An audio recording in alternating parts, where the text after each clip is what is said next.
Thank you. Thank you, thank you, thank you. Thank you, Mr. Secretary. Thank you for welcoming the Vice President and me back to the State Department. It's true the Secretary and I have worked together a long time.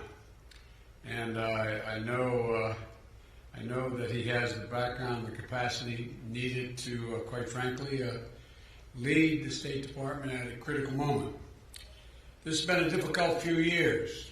I've been hanging around as on the Foreign Relations Committee and as chairman and then as vice president and now as president for a long time dealing with state. Those of you who work here, including the new class of diplomats that are on the screen behind me, you're among the brightest, most involved, best educated group of people America has to offer. And but I come today to talk to everyone at Maine State, watching remotely, and those who will not be able to see this but will hear about it.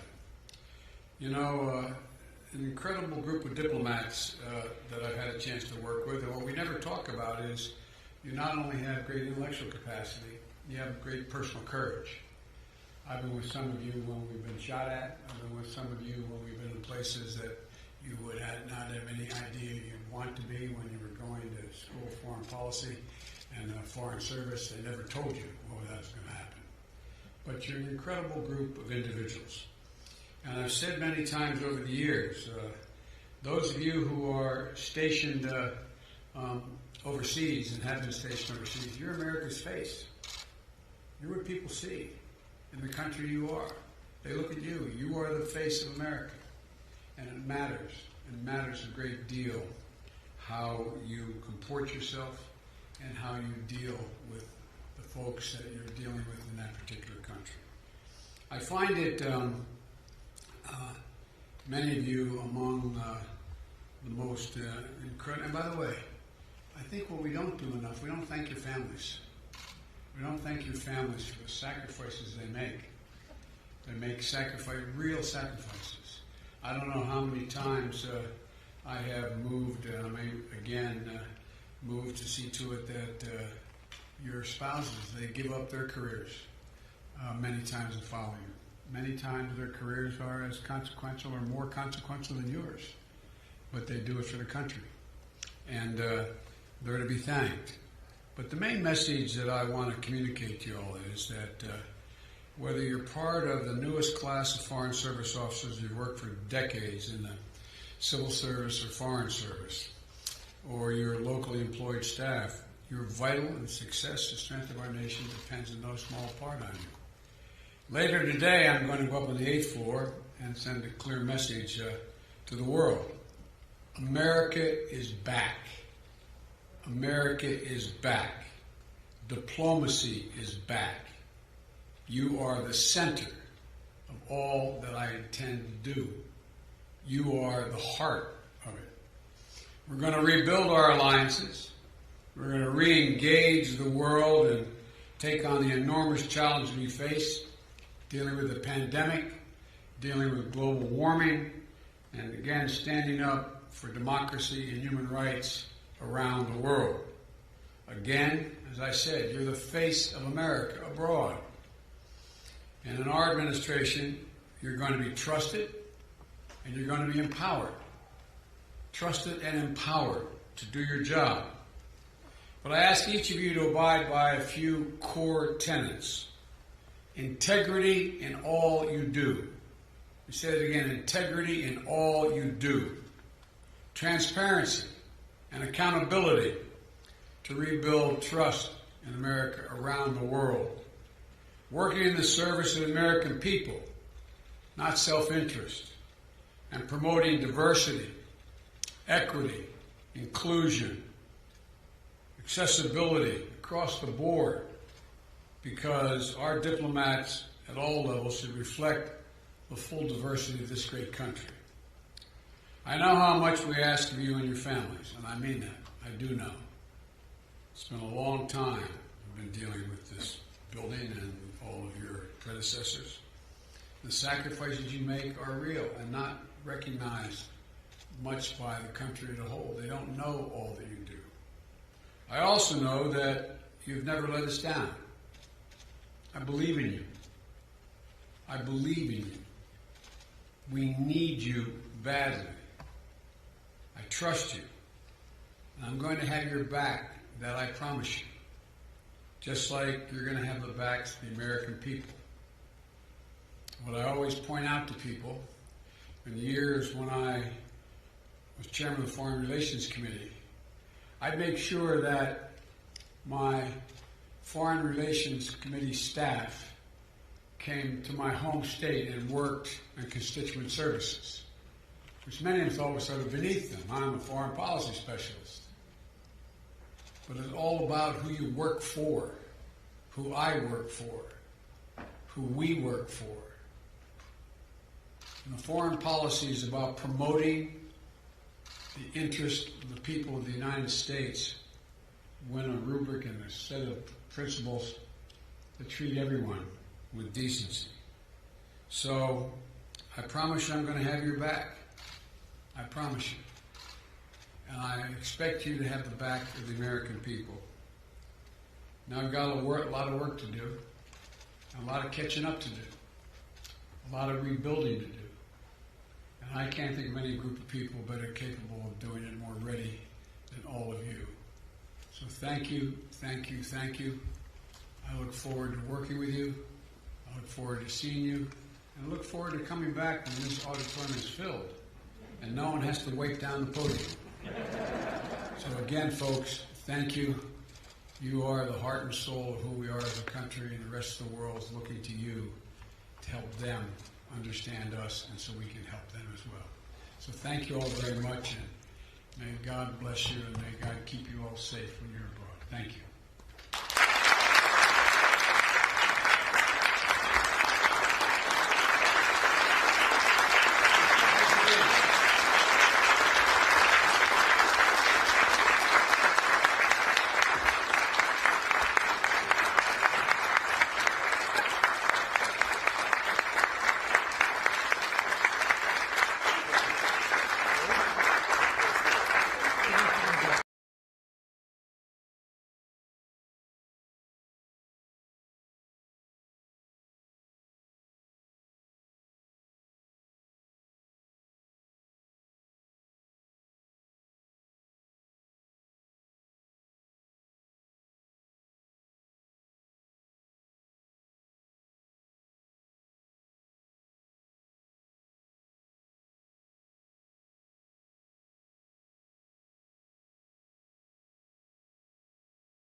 and his rock-solid support for our diplomats and development experts. I've seen him on the Hill, in the Oval Office, in distant world capitals from Baghdad to Bagram, Paris to Peoria, and visiting our troops, visiting our diplomats, visiting all the men and women representing this country. And I can say without fear of contradiction that in the history of the presidency, no one has brought as much foreign policy experience to the job as Joe Biden. Wherever he goes, he's been a champion for American leadership and a defender of American values. And in Kamala Harris, he has a vice president, we have a vice president, with a long track record of standing up for the security of the American people, and an abiding commitment to using diplomacy to advance our interests and defend our values around the world. At this moment of unprecedented global challenge, it's more important than ever that the United States show up and lead, because the world simply doesn't organize itself to solve big problems, and the well-being of the American people hangs in the balance. We need diplomacy to get the pandemic under control worldwide, to save American lives and livelihoods. We need diplomacy to address the climate crisis, to protect communities across our country. We need diplomacy to check the rise of authoritarianism, to prevent the spread of dangerous weapons, to shore up democracy, to defend human rights, all of which makes the world more stable and free, and all of which protects the security and prosperity of the American people. Foreign policy is domestic policy. And because our strength at home determines our strength in the world, domestic policy is foreign policy too. President Biden and Vice President Harris know this better than anyone. That's why they believe so strongly in the work that we do at the State Department. And they've made it clear that the first question we must ask ourselves here at State is, how will this benefit our fellow Americans? How will this policy answer their needs? How will this outreach reflect their values? How will this initiative make their lives just a little bit better? We're going to hold ourselves to that standard every step of the way. President Biden and Vice President Harris have come here today at the very start of their administration to make sure we know that we have their support. And that means a great deal to all of the men and women of the State Department. We will do our best, Mr. President, Madam Vice President, to make you proud. And with that, it is my pleasure to introduce the President of the United States, Joe Biden.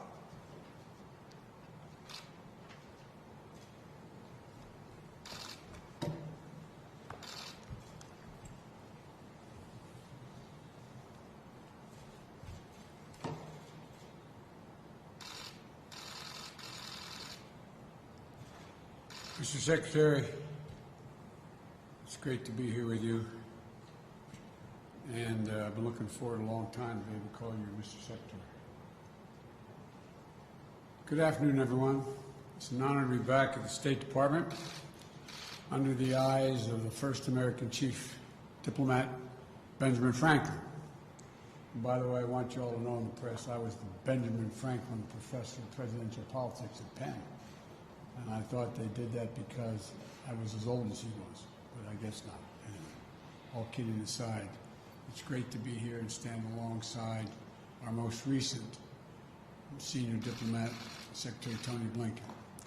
Mr. Secretary, thank you for welcoming us today. We've worked together for over 20 years. Your diplomatic skills are respected equally by your friends and our competitors around the world. And they know when you speak for me. And so is the message I want the world to hear today.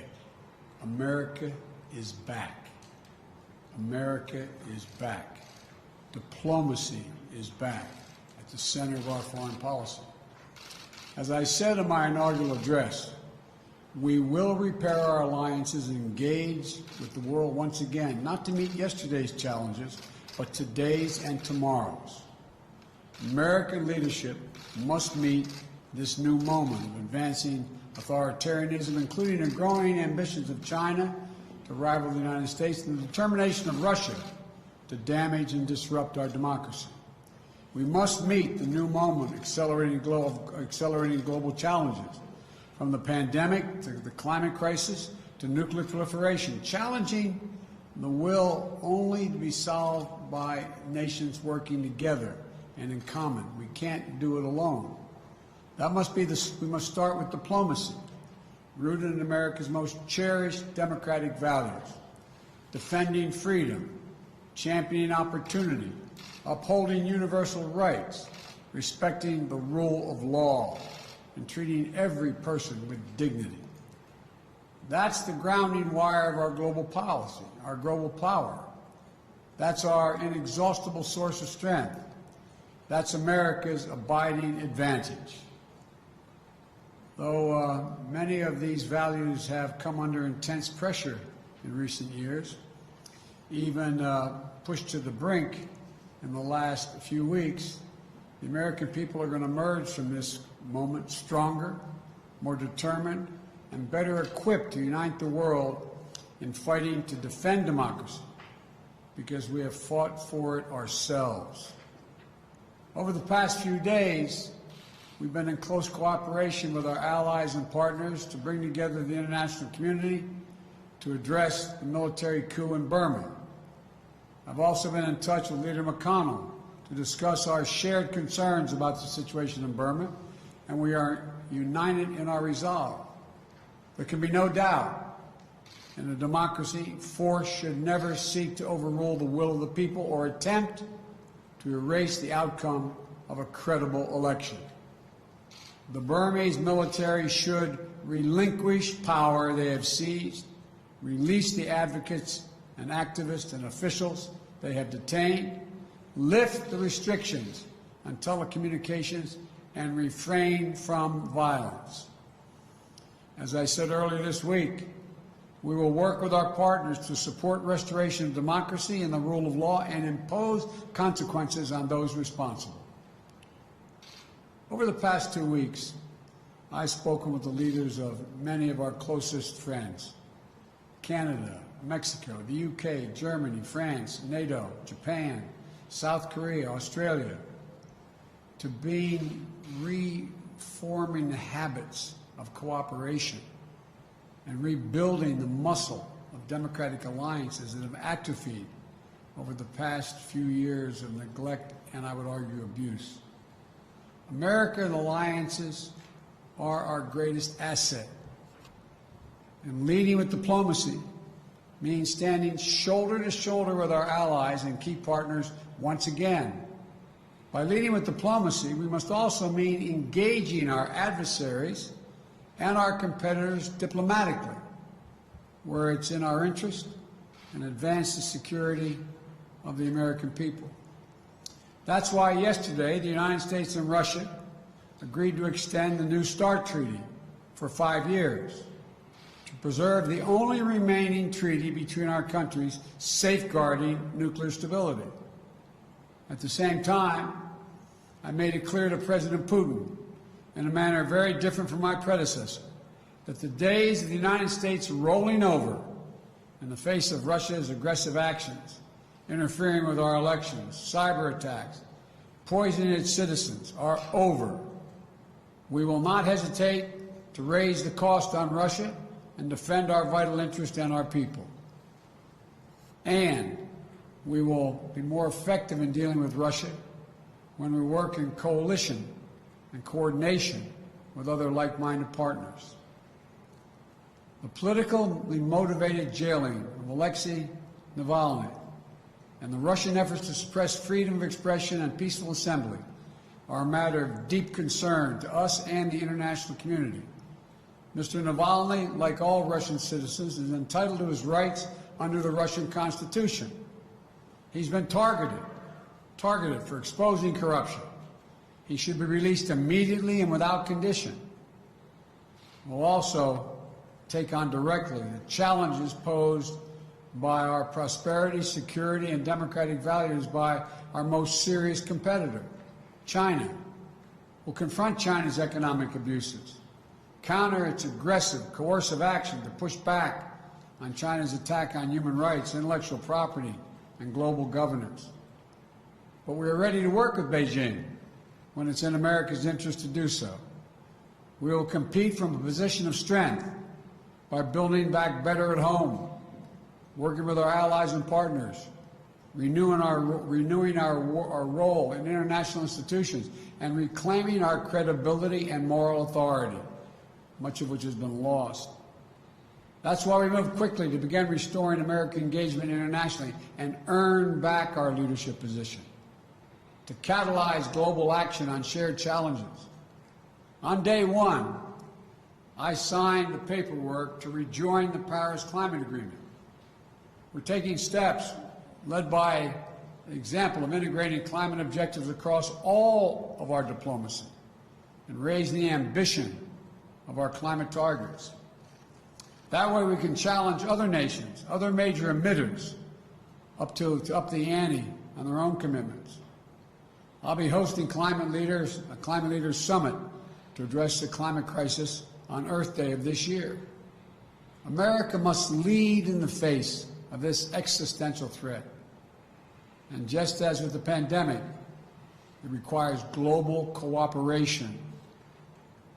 We've also re-engaged with the World Health Organization.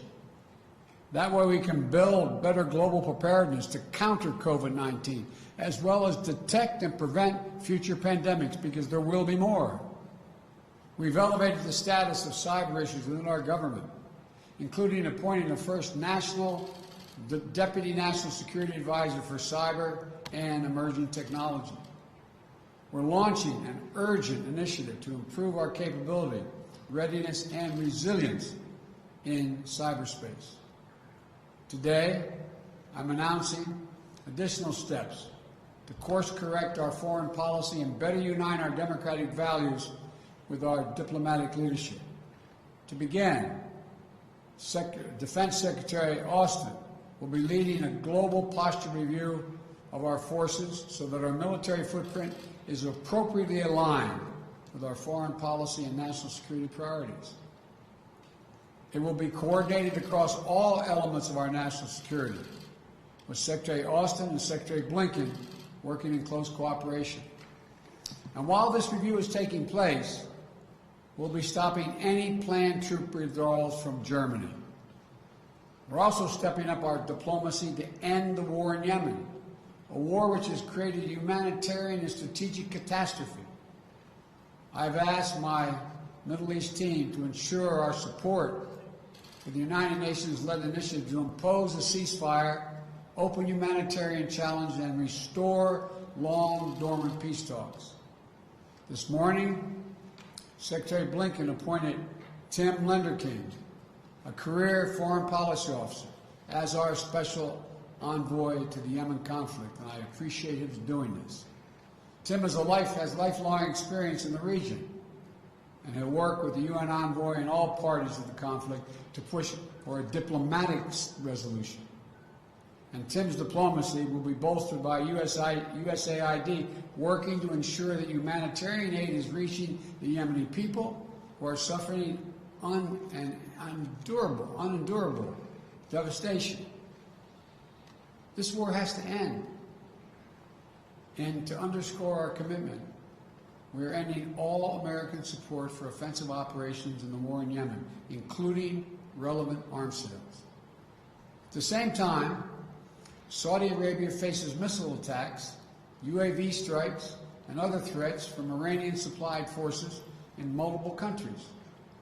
We're going to continue to support and help Saudi Arabia defend its sovereignty and its territorial integrity and its people. We also face a crisis of more than 80 million displaced people suffering all around the world. The United States' moral leadership on refugee issues was a point of bipartisan consensus for so many decades when I first got here. We shine the lamp of liberty on oppressed people. We offered safe havens for those fleeing violence or persecution. And our example pushed other nations to open wide their doors as well. So today, I'm approving an executive order to begin the hard work of restoring our refugee admissions program to help meet the unprecedented global need. It's going to take time to rebuild what has been so badly damaged, but that's precisely what we're going to do. This executive order will position us to be able to raise the refugee admissions back up to 125,000 persons for the first full fiscal year of the Biden-Harris administration. And I'm directing the State Department to consult with Congress about making a down payment on that commitment as soon as possible. And to further repair our moral leadership, I'm also issuing a presidential memo to agencies to reinvigorate our leadership on the LGBTQI issues and do it internationally. You know, we'll ensure diplomacy and foreign assistance are working to promote the rights of those individuals, included by combating criminalization and protecting LGBTQ refugees and asylum seekers. Finally, to successfully reassert our diplomacy and keep Americans safe, prosperous, and free, we must restore the health and morale of our foreign policy institutions. I want the people who work in this building and our embassies and consuls around the world to know I value your expertise and I respect you, and I will have your back. This administration is going to empower you to do your jobs, not target or politicize you. We want a rigorous debate that brings all perspectives and makes room for dissent. That's how we'll get the best possible policy outcomes. So with your help, the United States will again lead, not just by the example of our power, but the power of our example. That's why my administration has already taken the important step to live our domestic values at home, our democratic values at home. Within hours of taking office, I signed an executive order overturning the hateful, discriminatory Muslim ban, reversed the ban on transgender individuals serving in our military. As part of our commitment to truth, transparency, and accountability, we stated on day one, we started on day one with daily briefings of the press from the White House. We've reinstituted regular briefings here at State and at the Pentagon. We believe a free press isn't an adversary. Rather, it's essential. A free press is essential to the health of a democracy. We've restored our commitment to science and to create policies grounded in facts and evidence. I suspect Ben Franklin would approve. We've taken steps to acknowledge and address systemic racism and the scourge of white supremacy in our own country. Racial equity will not just be an issue for one department in our administration. It has to be the business of the whole of government and all our federal policies and institutions.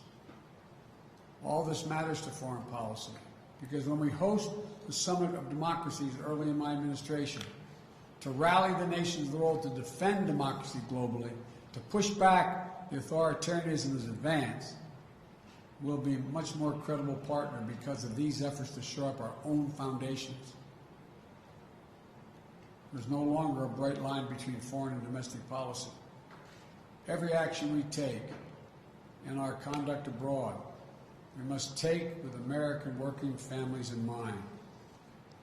Advancing a foreign policy for the middle class demands urgent focus on our domestic economic renewal.